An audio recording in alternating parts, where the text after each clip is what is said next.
नमस्कार दोस्तों, स्वागत है आपका मेरे इस YouTube चैनल में। जैसा कि आप जानते हैं, हम इस सीरीज़ में सॉल्व कर रहे हैं लेट अस सी बुक की प्रॉब्लम्स और आज हम स्टार्ट करेंगे chapter 7 from book let us C. इस चैप्टर का नाम है स्विच केसेस। सो आज हम स्विच केसेस के बारे में प्रॉब्लम सॉल्व करेंगे। चलिए स्टार्ट करते हैं सेक्शन ए से। प्रॉब्लम आपकी स्क्रीन पर है। मैंने सभी ये कोड्स एग्जीक्यूट करके भी मैं आपको दिखाना चाहता हूँ, इसलिए मैंने इनको यहाँ पे करता हूँ। तो ये है हमारा प्रॉब्लम ए। तो इसमें हमें एक वेरिएबल डिक्लेयर किया है सूट, और फिर उसको स्विच में यूज़ करके 3 केसेस बना दिए गए हैं, हमसे आउटपुट पूछा गया है। ठीक है, तो अब इसको हम फटाफट एग्जीक्यूट करके आउटपुट देख सकते हैं। तो देखिए हर्ट प्रिंट हुआ क्योंकि सूट की वैल्यू थी 3, तो 3 ना इससे मैच होता है केस 1 से, ना केस 2 से, तो डिफ़ॉल्ट हमारा हर्ट प्रिंट हो गया। ठीक है। सिमिलरली प्रॉब्लम बी पर आते हैं, इसी सेक्शन की सेकंड प्रॉब्लम पर। सो यहाँ पे हमने एक वेरिएबल डिक्लेयर किया सी की वैल्यू है 3, और स्विच में हमने डाला है 3 as a character and then 3 as a integer. तो क्योंकि ये सी एज ए इंटीजर है तो हमारा ये वाला केस इससे मैच होता है। तो हम इसे एग्जीक्यूट करके देखेंगे तो हम देख सकते हैं कि हमारा केस 3 ही वाला स्टेटमेंट प्रिंट हो गया है, you always lose the gold prize. Next problem देखते हैं इस सेक्शन की। ये देखिए, इसमें हमने एक इंटीजर डिक्लेयर किया है आई, और इसी इंटीजर पे हमने स्विच लगाया, और हमें देखना है कि कौन सा केस स्टेटमेंट रन होगा। तो पहले केस स्टेटमेंट को आप इवेल्यूएट करिए, इसकी वैल्यू है 0, सेकंड की वैल्यू भी 0 आएगी, 4 की वैल्यू, इस वाले केस की वैल्यू आएगी 2, और इस वाले केस की वैल्यू आएगी 3। आप जानते हैं ये परसेंटाइल जो है वो रिमाइंडर ऑपरेटर है, तो जब हम 8 को 5 से डिवाइड करेंगे तो रिमाइंडर 3 बचता है। तो फाइनली हमारा यही वाला स्टेटमेंट प्रिंट हो जाएगा। इसको एग्जीक्यूट करते हैं, देखते हैं एटलीस्ट एम्प्लॉयज़ आर गुड। सो ये हमारा लास्ट स्टेटमेंट प्रिंट हो गया। इसके बाद नेक्स्ट स्टेटमेंट पे आते हैं, नेक्स्ट प्रॉब्लम पे जाते हैं। ये हमारी प्रॉब्लम ई है इसी सेक्शन की। अब यहाँ पे देखिए ये थोड़ी इंटरेस्टिंग हो जाती है। यहाँ पे एक हमने इंटीजर डिक्लेयर किया के, उसके बाद एक फ्लोट डिक्लेयर किया जे, और अब हमने स्विच किया। स्विच में हमने एक एक्सप्रेशन लिखा है। ठीक है, तो स्विच में हम एक इंटीजर एक्सप्रेशन लिख सकते हैं जो कि वैलिड है। तो k is equal to j+1 किया। अब आप देखिए j एक फ्लोट है, तो जब हमने j+1 किया तो इसकी वैल्यू आएगी 3.0, पर जब हम इसको k में सेव करेंगे तो इसकी वैल्यू हो जाएगी 3, राइट। तो अब स्विच में यानी कि हमने सेव कर रखा है, स्विच में हमने जो इनपुट दिया है वो है 3। आप देख सकते हैं कि ये पहले ही केस से हमारे मिल जाएगा, केस 3 से, तो हम यहाँ पे हमारा स्टेटमेंट ट्रैप्ड प्रिंट हो जाएगा। इसको एग्जीक्यूट करते हैं, ये देखिए हमारा एग्जीक्यूट स्टेटमेंट प्रिंट हो गया। उसके बाद इसकी नेक्स्ट प्रॉब्लम पे आते हैं हम। इस प्रॉब्लम में हमने एक इंटीजर कैरेक्टर लिया और उसमें a+b हमने स्टोर करवा दिया, और हमें देखना है कि किस केस के साथ ये मैच होगा। तो देखिए a+b जो है वो इक्वल है हमारा b+a के, तो ऑब्वियसली ये वाला केस जो है मैच होगा। तो यही स्टेटमेंट प्रिंट होना चाहिए, you entered a and b। तो देखिए यही स्टेटमेंट हमारा प्रिंट हो गया। इसके बाद इसी सेक्शन की लास्ट प्रॉब्लम है प्रॉब्लम f। इसका मैं आपको कोड एग्जीक्यूट करके नहीं दिखाऊंगा, मैं जस्ट आपको यहीं पे समझाऊंगा। आप चाहें तो बल्कि मैं आपको एनकरेज करता हूँ कि आप इसका खुद कोड एग्जीक्यूट करें और देखें। तो देखिए यहाँ पे एक इंटीजर में डिक्लेयर किया i, और स्विच में हमने i-2 कर दिया। तो अब i-2 की वैल्यू क्या इवैल्यूएट होगी, आई -1। ठीक है, आप देखिए कौन सा केस मैच होता है, ऑब्वियसली ये वाला केस मैच हो जाएगा। बट आप ध्यान दीजिए कि यहाँ पे प्रिंट स्टेटमेंट के बाद ब्रेक नहीं लिखा हुआ है, ब्रेक स्टेटमेंट नहीं लिखा है। तो जब हम किसी भी केस में जो केस हमारा मैच हो गया है, अगर हमने उसमें ब्रेक नहीं लिख रखा, तो उसके बाद कंट्रोल जो है वो दूसरे केसेस में जाएगा। तो सबसे पहले ये फीडिंग फिश प्रिंट होगा। अब यहाँ पे हमने कोई ब्रेक स्टेटमेंट नहीं लिखा है, तो हमारा कंट्रोल जो है वो इस स्टेटमेंट से बाहर नहीं आएगा, नेक्स्ट केस में प्रिंट करेगा। अब नेक्स्ट केस ये वाला प्रिंट हो जाएगा, उसके बाद फिर से हमने ब्रेक स्टेटमेंट यहाँ भी नहीं लिखा है, तो फिर से नेक्स्ट केस ये वाला भी प्रिंट हो जाएगा।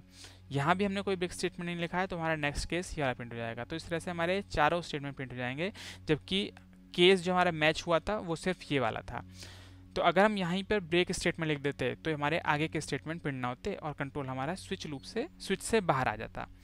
ठीक है, ये सेक्शन बहुत ही इंटरेस्टिंग है।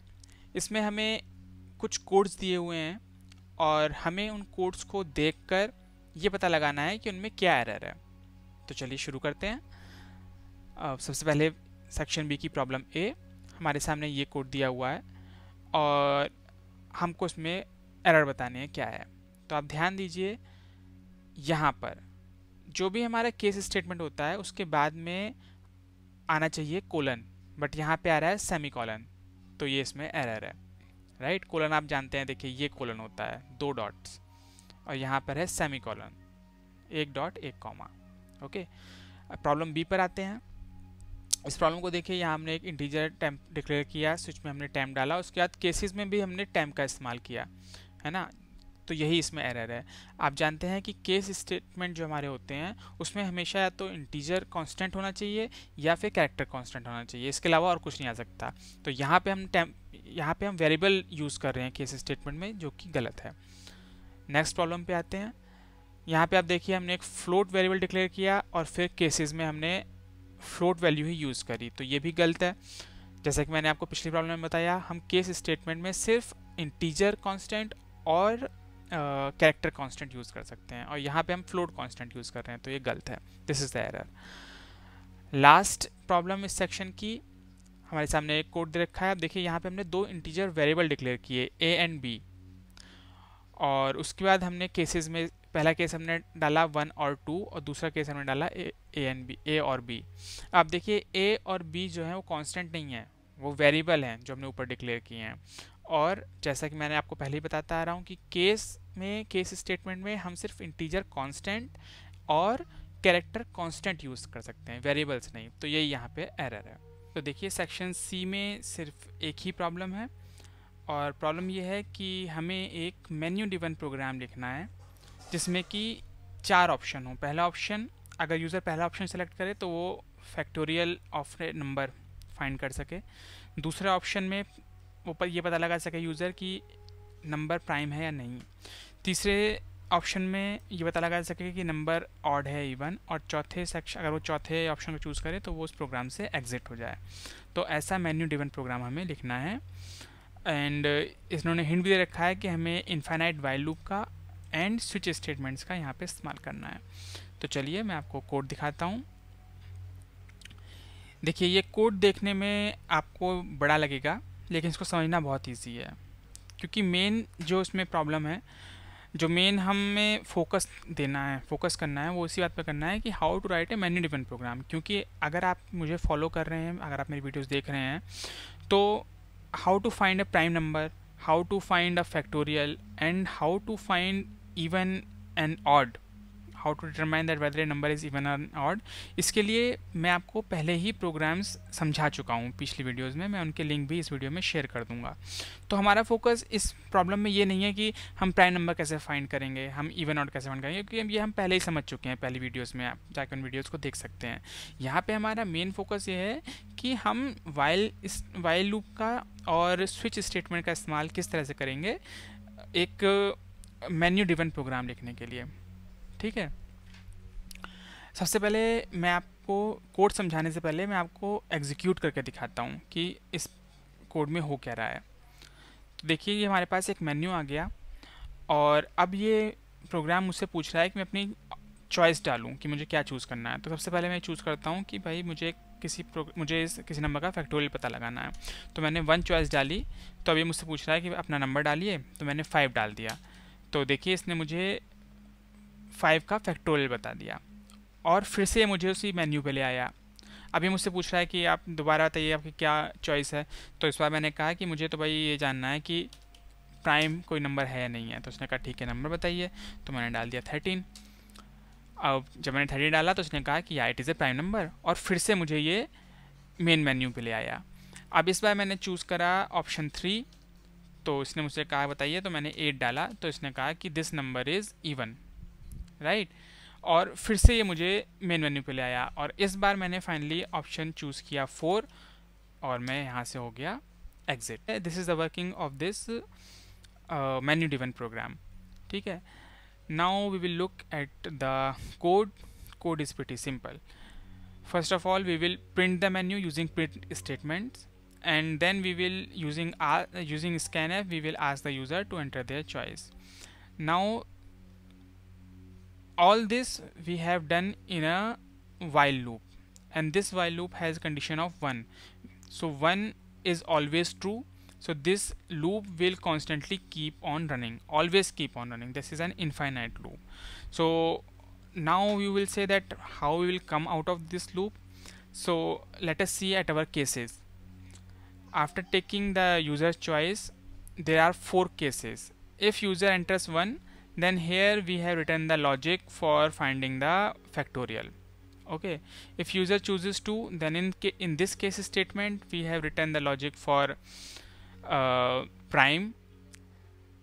In case 3 we have written the logic for even and odd, and you can see that in case 4 we are exiting. So we are calling the exit function, and by calling exit function we are exiting the code. चलिए move करते हैं next problem की तरफ.